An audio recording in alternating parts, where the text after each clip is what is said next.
राजस्थान उच्च न्यायालय के आदेश के बाद में अब राज्य निर्वाचन आयोग भी निकाय और पंचायत चुनाव कराने की तैयारी में जुट गया है। राज्य के मुख्य निर्वाचन आयुक्त मधुकर गुप्ता ने कहा कि आगामी 10 दिनों में निकाय और पंचायत चुनाव की घोषणा कर दी जाएगी। मंगलवार शाम मीडिया से मुखातिब होते हुए उन्होंने कहा कि 2 माह के भीतर ही सारी प्रक्रिया पूर्ण कर ली जाएगी और चुनाव करवा दिए जाएंगे। ऐसे में माना जा रहा है कि अक्टूबर या नवंबर में की शुरुआत में चुनाव करवाए जा सकते हैं। उन्होंने कहा कि जिन निकायों और पंचायतों के 5 साल का कार्यकाल पूरा हो गया है, उन पंचायतों में हम चुनाव करवाएंगे। जहां अभी कार्यकाल बाकी है, उनमें आगे देखा जाएगा। ऐसे में प्रदेश में भाजपा सरकार बनने के बाद में लगातार जो वन स्टेट वन इलेक्शन की बात की जा रही थी, उस बात पर कहीं न कहीं पानी फिरता हुआ दिखाई दे रहा है।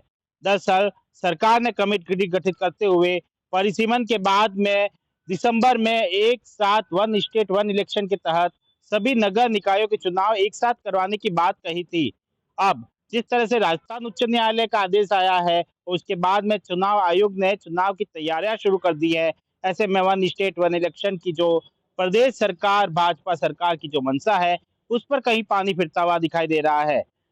राजस्थान उच्च न्यायालय की आदेश की पालना करने की बात चुनाव आयुक्त ने कही है। गुप्ता ने कहा कि विधानसभा में हर 5 साल में चुनाव कराने जाने का प्रावधान है। इसी के मद्देनजर राजस्थान उच्च न्यायालय ने चुनाव कराने के आदेश दिए थे। इसलिए आयोग राजस्थान उच्च न्यायालय के आदेशों की पालना करते हुए समय पर चुनाव करवाने के लिए प्रतिबद्ध है। उन्होंने कहा कि इस पूरी प्रक्रिया में 1 से 2 महीने लगेंगे। इसके तहत मतदाता सूचियों को अपडेट सहित कई प्रक्रिया पूरी करनी होगी। जिन निकायों और पंचायतों के परिसीमन की कार्रवाई पूरी हो चुकी है, अगर उनका नोटिफिकेशन निकल जाता है तो नए परिसीमन के आदेश के मुताबिक चुनाव करवाए जाएंगे। वन स्टेट वन इलेक्शन को उन्होंने अव्यवहारिक बताया है। उन्होंने कहा है कि वन स्टेट वन इलेक्शन को लेकर व्यवहारिक तौर पर यह ठीक नहीं है। जब तक विधानसभा में संशोधित कानून नहीं होगा, जब तक एक वक्त में चुनाव नहीं हो पाएगा। जहां पर 5 साल पूरे नहीं हुए हैं, उनके कार्यकाल को कैसे खत्म किया जा सकता है? क्योंकि कार्यकाल न घटाया जा सकता है, न ही बढ़ाया जा सकता है। गुप्ता ने कहा कि वन स्टेट वन इलेक्शन को लेकर जो भी कार्रवाई होनी है, वो सदन में होनी है, क्योंकि संविधान संशोधन राज्यसभा और लोकसभा में ही हो सकता है।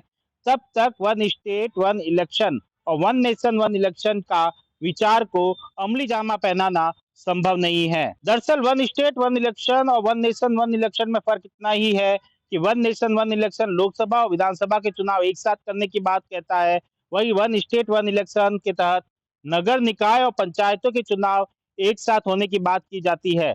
लेकिन जहां तक निकाय और पंचायत में 5 साल का कार्यकाल पूरा नहीं हुआ है, वहां पर चुनाव कैसे करवाए जाएंगे? अगर कोई प्रधान या फिर सरपंच का कार्यकाल अभी तक 4 साल का ही हुआ है, तो 1 साल बाकी है, तो उसका कार्यकाल कैसे खत्म किया जाएगा?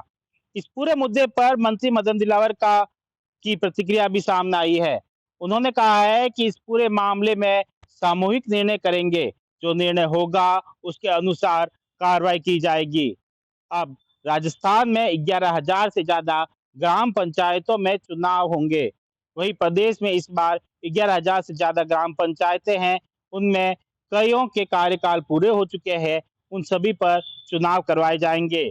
इसके अलावा 125 निकायों में भी चुनाव होंगे। वहीं जिला परिषद और पंचायत समितियों में साल 2026 में चुनाव करवाए जाएंगे।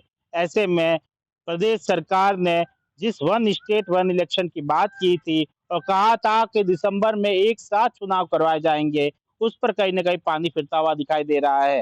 राजस्थान उच्च न्यायालय के आदेश के बाद में अब चुनाव आयोग ने चुनाव की तैयारी शुरू कर दी है। वहीं विपक्ष अब सरकार पर वन स्टेट वन इलेक्शन को लेकर अब हमलावर है।